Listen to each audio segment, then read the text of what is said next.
오늘 본문 말씀은 출애굽기 20장 16절 말씀인데, 이 본문 말씀을 통해서 제9계명 내 이웃에 대하여 거짓 증거하지 말라라는 제목으로 오늘 같이 말씀의 은혜를 좀 나누도록 하겠습니다.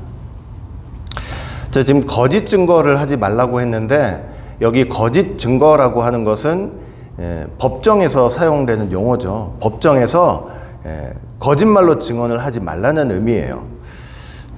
기본적으로 어떤 뜻이냐면, 죄가 없는데도 그 법정에 서가지고 죄가 있다고 증언을 하는 것이 거짓 증거입니다. 꼭 법정만이 아니고 이제 일상생활 속에서도 사실이 아닌 것을 말하는 것을 이제 거짓말 또는 거짓 증언이라고 얘기를 하죠. 여러분들도 너무 살아오시면서 잘 아시겠지만, 이 거짓말이라는 것은 정말로 무고한 죄 없는 이웃의 명예를 심각하게 실추시키고 상대방에게 너무나 깊고 큰 상처를 입히는 아주 무서운 죄입니다. 특히 중상 있죠. 중상 모략할 때 중상. 이 중상이라는 것은 거짓말로 이웃의 명예와 지위를 심각하게 훼손하는 죄가 되는 것이죠. 중상 모략하는 것, 거짓말로 중상하는 것은, 이건 사람이 하는 일 같지만 사실은 마귀 짓입니다. 마귀를 헬라어로 보면 디아블로스라는 단어를 쓰는데, 그 마귀라는 단어가 원어적으로 보면 이제 고소자예요. 거짓되이 비방하는 자, 거짓말로 비방하는 자, 이게 마귀의 뜻이에요. 그러니까 사단 마귀는 기본적으로 어떤 존재냐면 거짓말하는 존재고, 그 다음에 중상모략하고 거짓되게 비방하는 존재가 바로 사단 마귀입니다. 예수님께서도 무슨 말씀을 하셨냐면, 이 요한복음 8장 44절 말씀 볼 때 마귀는 모든 거짓의 아비래요. 이 땅에서 거짓말, 중상모략하는 거, 거짓 증거하는 거, 그 모든 것의 아비가 사단 마귀라고 말씀을 하고 있어요. 여러분, 거짓말하면서 중상하면서 거짓 증거하는 거, 이거 보통 일이 아니고 혀로서 사람을 죽이는 죄예요. 보이는 칼로 사람을 찌르지 않았을 뿐이지 말로 사람을 죽이는 일이에요. 제가 저번 주에도 말씀드렸잖아요. 이 아합과 이세벨이 그런 짓 했죠. 나봇의 포도원을 빼앗기 위해서 무슨 짓을 했습니까? 2명의 불량배를 고용을 했어요. 성경에는 어떤 사람을 이제 재판할 때, 어떤 죽이는 재판을 할 때 한 명의 증인으로는 그걸 판단할 수가 없죠. 반드시 2명 이상의 증인이 필요하다고 했어요. 자, 그랬기 때문에 2명의 증인을, 2명의 불량배를 고용해가지고 이 나봇을 어떻게든 사형 판결을 내서 죽이려고 이 불량배들을 2명을 고용을 한 거였어요. 나봇이 아무리 변명하고 항변을 해도 그게 통하지 않도록. 그러니까 사람들 다 모아놓고, 상상을 한번 해보세요. 사람들 다 모아놨어요. 뚝 이렇게 삥 둘러서가지고 나봇을 가운데 앉혀요. 그리고 2명의 거짓 불량배들이 나와가지고 그 많은 사람들 앞에서 가운데 앉아있는 나봇을 향해서 뭐라고 얘기를 하냐면, 내가 저 사람이 하나님도 저주하고 왕도 저주하는 것을 들었습니다. 거짓 증거를 하는 거예요. 얼마나 거짓말하고 중상모략한 겁니까? 그러니까 가운데 있는 나봇이 생각해 보세요. 얼마나 억울하고 답답했겠어요. 그 말을 한 적이 없는데. 하나님 앞에, 아니 대대로 조상 대대로 내려온 땅을 팔지 말라고 한 하나님 말씀의 명령에 순종한 죄밖에는 더 있습니까? 내가 언제 그런 얘기를 했냐고 그렇게 항변하지 않았겠어요? 성경에는 나와 있지 않지만 얼마나 억울한 마음을 가지고 나는 그런 말 한 적 없다고 얘기했을 거 아닙니까? 그 2 불량배들이, 왕에게 고용된 2 불량배들이 막 2 눈을 부릅뜨면서 소리를 쳤겠죠. 그러면 내가 거짓말을 하는 것이냐고. 내가 분명히 당신이 그 얘기하는 거 내가 들었다고. 얼마나 속이 터질 일이에요. 참 제가 이 광경을 보면서 저 자신도 참 몸서리 쳐질 정도로 이런 일을 똑같이 당했었기 때문에 이 가운데 앉아있는 나봇이 어떤 심정으로 어떤 마음으로 이런 일을 당하고 있을까 너무 마음이 이해가 되더라고요. 응? 여러분 다윗도 마찬가지예요. 다윗도 얼마나 그 생애에 얼마나 많은 거짓 증인들이 다윗을 모함하고 중상했는지 몰라요. 시편 35편 보면은 다윗의 마음이 또 그 현실이 고스란히 다 기록이 돼 있어요. 시편 35편 21절 보니까 그들은 어떻게든 나를 해치려고 입을 크게 벌려 하하 우리가 네가 한 짓을 똑똑히 보았다고 거짓으로 증언합니다. 사람들 앞에서 다윗 당신 그렇게 하는 거 내가 똑똑히 봤어. 우리가 똑똑히 봤어. 이렇게 하면서 거짓을 증언한다는 거예요. 속이 터질 일이죠. 얼마나 치가 떨리고 얼마나 억울하고 얼마나 답답했는지 35장 쭉 한번 읽어보세요. 다윗이 그 답답한 마음으로 바라볼 분 하나님밖에 없잖아요. 누가 믿어주나요? 하나님만 붙잡고 하나님께 기도를 하는데 탄원하는 기도를 하는 거예요.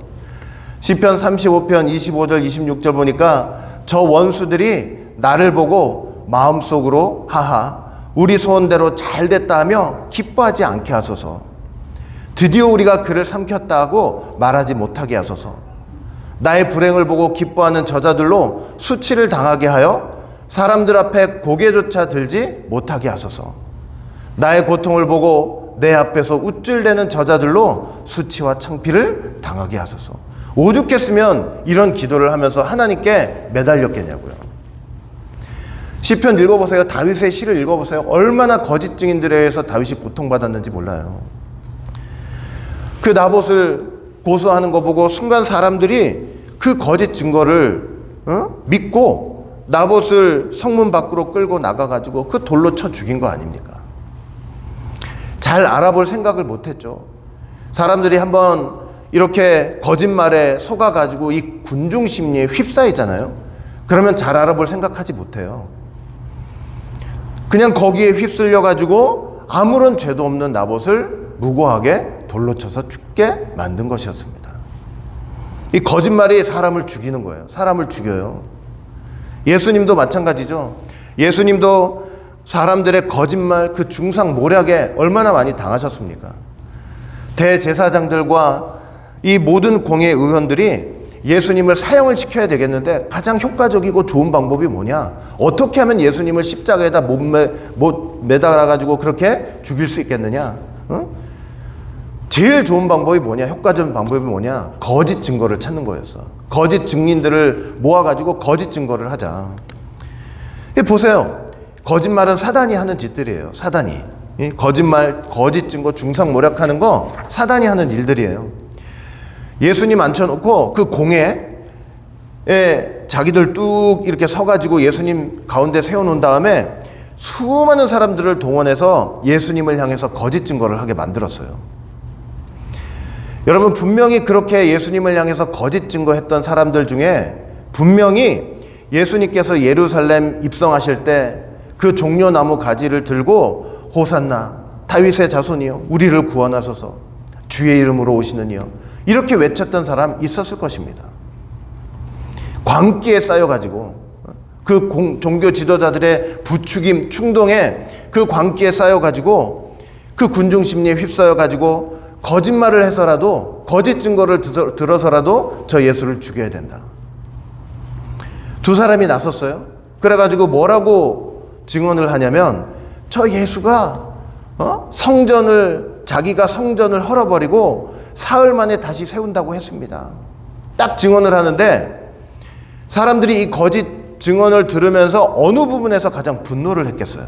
들으면서 예수가 성전을 헐라고 했다고 했다. 이 부분에서 그냥 쉽게 말하면은 막 뚜껑이 열렸을 거 아니에요? 열받고. 왜냐? 유대인들에게 있어서 가장 중요한 게 뭐예요? 성전이잖아요. 성전.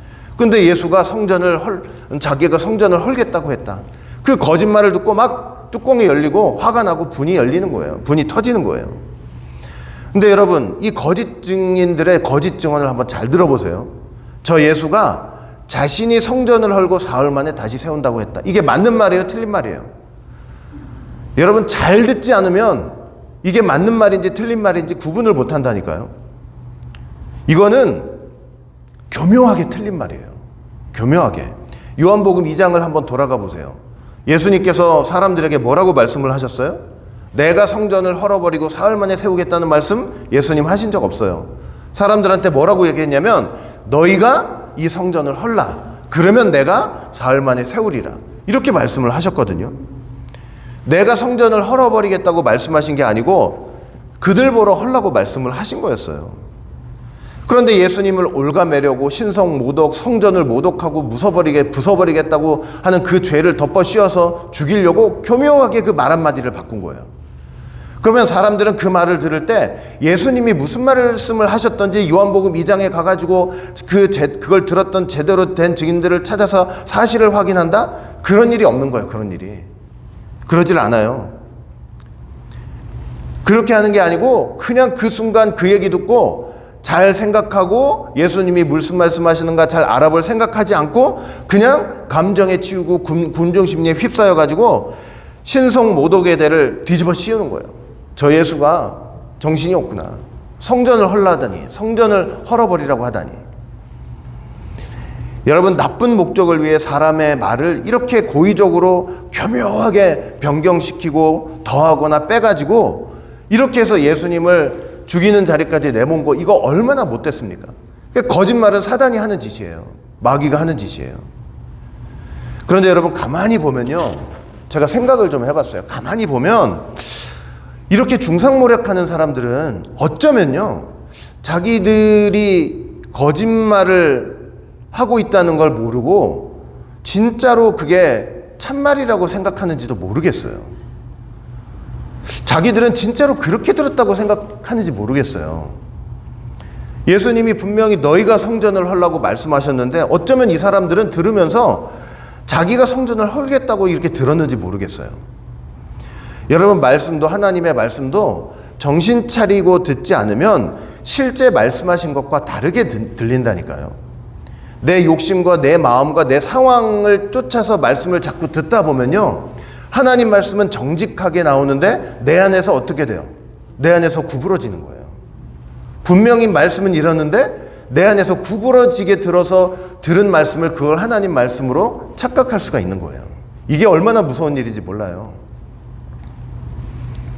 성경 읽을 때도 어떻게 읽어야 되느냐? 자세히 읽어야 돼요. 성경도 자세히 읽어야 되고 하나님 말씀을 들을 때도 어떻게 들어야 되냐면 주의 깊게 들어야 돼요. 정신없이 듣잖아요.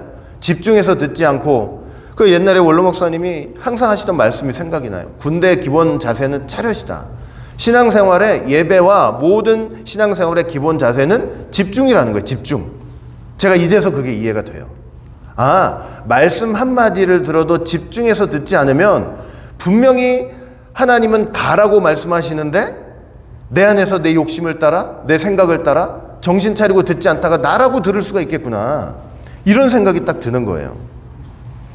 제가 최근에 어떤 글을 읽다가 소시오패스의 특징이라는 글을 이렇게 딱 발견을 해서 한번 읽어봤는데 참 흥미롭더라고요. 소시오패스. 사이코패스하고 좀 다른 내용이에요. 겉으로는 상당히 매력적이래요.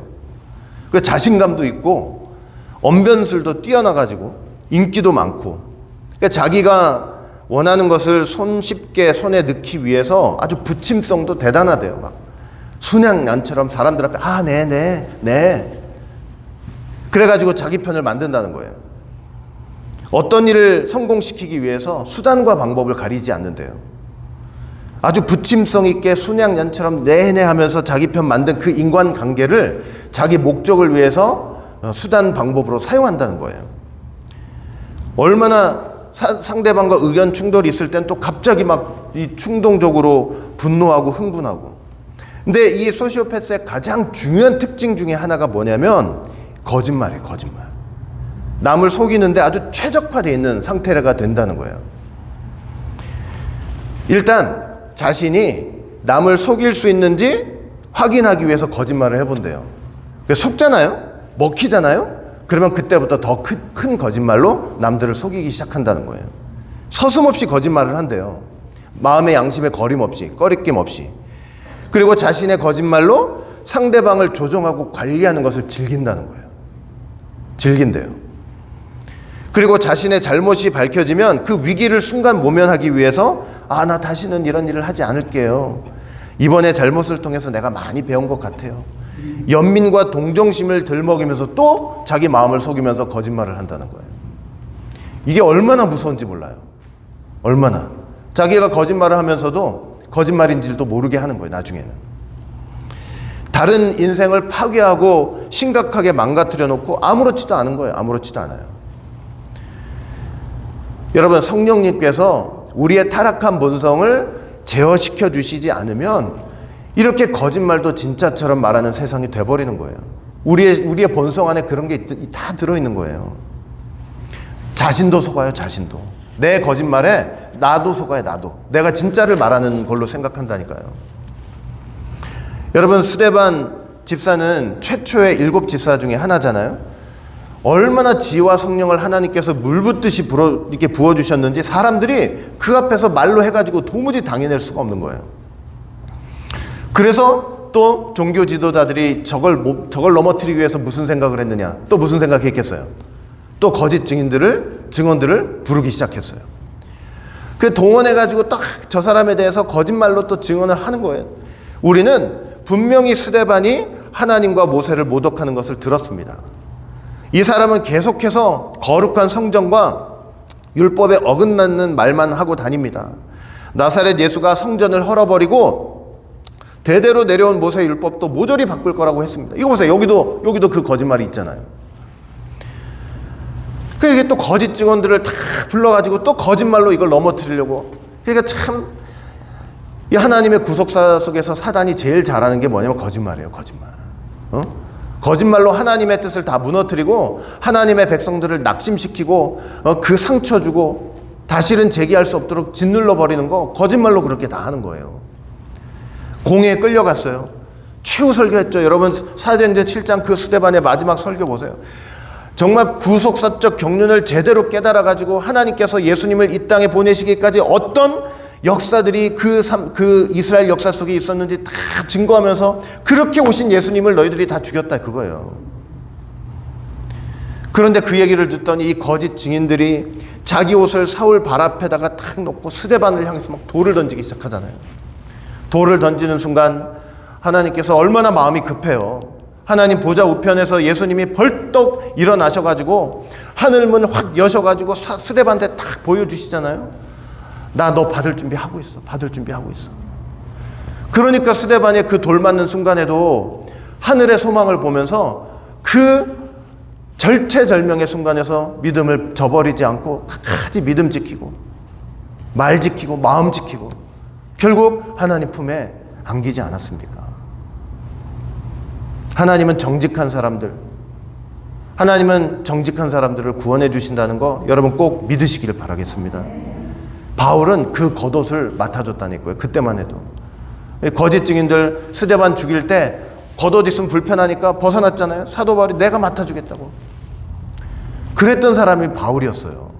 그랬던 사람이.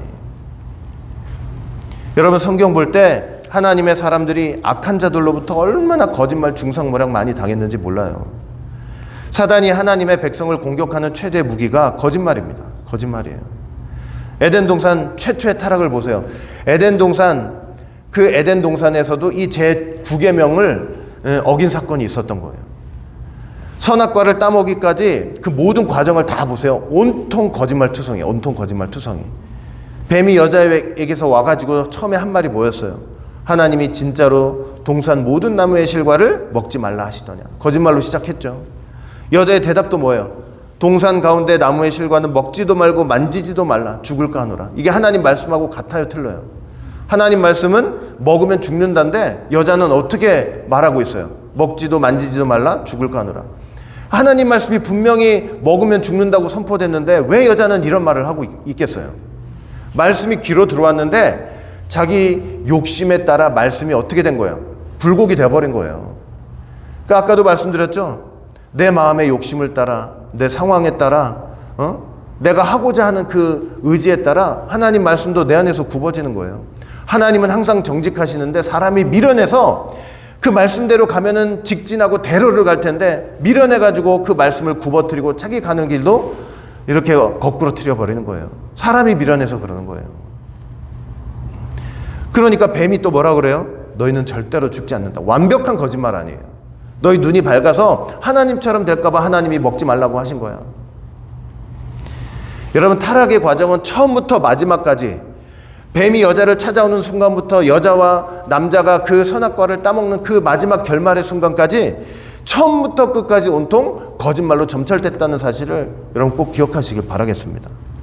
고린도후서 11장 3절 보니까 뱀이 그 간계로 하와를 속였다 그랬어요. 간계가 뭐냐? 거짓말이에요. 거짓말. 거짓지혜. 거짓지혜. 지혜롭게 들리지만 거짓말이에요. 거짓말. 거짓말은 절대 작은 죄 아닙니다. 하나님은 거짓말하는 사람을 세상에서 제일 미워하십니다. 사단은 거짓말로 첫사람 무너뜨렸죠. 아담. 둘째 사람 예수님도 이 땅에 오셨을 때 어떻게 십자가에 못 박게 했느냐? 거짓말로 그렇게 한 거예요. 거짓말을 제일 싫어하세요. 하나님은. 마지막 때도 마찬가지입니다. 거짓말로 사단은 하나님의 백성을 넘어뜨리려고 할 것입니다. 중상모략. 여러분, 거짓말, 사단의 거짓말을 이길 수 있는 유일한 힘과 방법은 뭐냐면 정직입니다. 뭐라고요? 정직이에요. 그런데 죄송하지만 사람한테는 정직함이 없어요. 사람한테는 정직함이 없어요. 사람은 근본적으로 정직하지 않아요. 이 정직함은 어떤 정직함이냐면 하나님의 정직하심입니다. 정직은 사람한테 있지 않고 오직 하나님에게만 있습니다. 로마서 3장 4절 말씀 보니까 뭐라고 말씀하고 있어요? 우리 같이 한번 읽어볼까요? 로마서 3장 4절 같이 시작. 사람은 다 거짓되되 오직 하나님은 참되시다.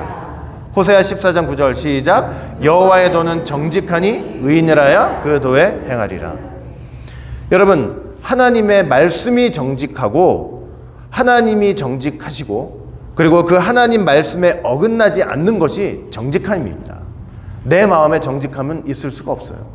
하나님 말씀에 정직함이 있기 때문에 그 말씀을 붙잡고 살아야, 그 말씀에 어긋나지 않도록 애쓰는 삶을 살아야 그게 정직한 삶이 될 수 있는 거예요. 거짓말하는 사람은, 어떤 사람은 이렇게도 얘기를 해요. 수단 방법이 좀 잘못돼도 하나님의 목적을 이루면 그 잘못된 수단 방법도 정당화되는 거 아니냐, 이렇게 얘기하는 사람들이 있어요. 사단은 원래 거짓말하는 존재잖아. 사단은 거짓말하는 존재니까 우리도, 성도도 이 사단 거짓말하니까 우리도 거짓말로 사단을 속여서 하나님의 뜻을 이루면 되지 않겠냐고, 이런 사람들이 있어요. 말 같지도 않은 소리고 사람 소리가 아니라 짐승 소리입니다.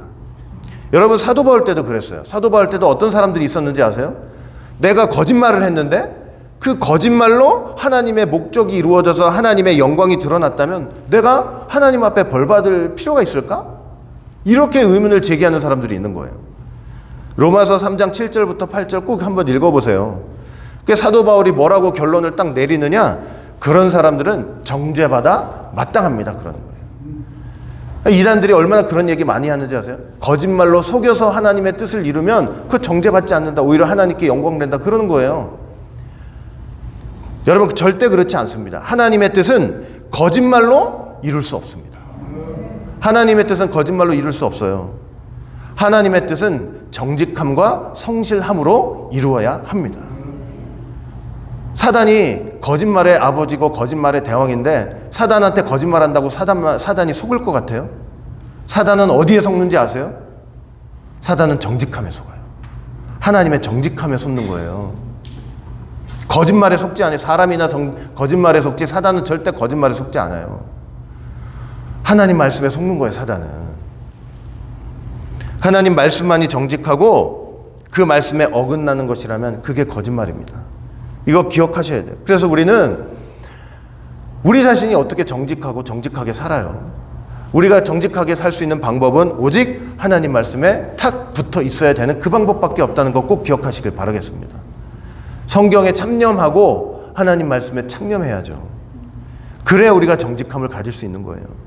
우리는 주님의 말씀에 꼭 붙어서 절대로 거짓말하지 말고, 거짓말해서 남 억울하게 만들지 말고, 남 피 흘리게 만들지 말고, 남의 명예와 지위를 손상시키지 말고, 죽을 것 같은 아픔을 주지 말고, 거짓말 중상모략하지 말고, 그 이웃의 명예를 소중하게 생각하는 여러분들 모두가 되시기를 바라겠습니다. 내가 소중하면 남도 소중한 거예요. 내 명예가 귀해요? 남의 명예도 귀한 거예요. 그걸 왜 남의 명예를 탐하겠다고 거짓말을 해가지고 상처 주고 쫓아내고 그러냐고요. 거짓말하는 사람들 잠깐 남의 명예와 지위를 짓밟고 자기가 잘 되는 것 같죠? 그 최후가 절대 좋지 않습니다. 계시록 보세요. 거짓말하는 사람들의 최후는 정말로 비참합니다.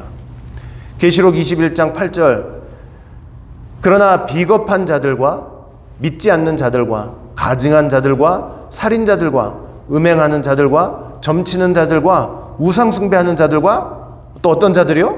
모든 거짓말쟁이들은 유황이 활활 타오르는 불못에 던져질 것이다. 이것이 둘째 사망 곧 영원한 죽음이다. 둘째 사망에 들어갈 명단 속에 뭐가 있냐면 거짓말하는 사람들이 들어가 있어요. 이게 우상숭배하는 죄, 음행하는 죄, 남자 여자 막 음행하는 죄 다 똑같이 취급이 되는 거예요. 다 똑같이.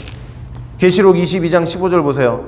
그러나 개 같은 사람들, 점치는 자들, 음행하는 자들, 살인자들, 우상을 숭배하는 자들, 그리고 거짓말을 좋아하는 자들.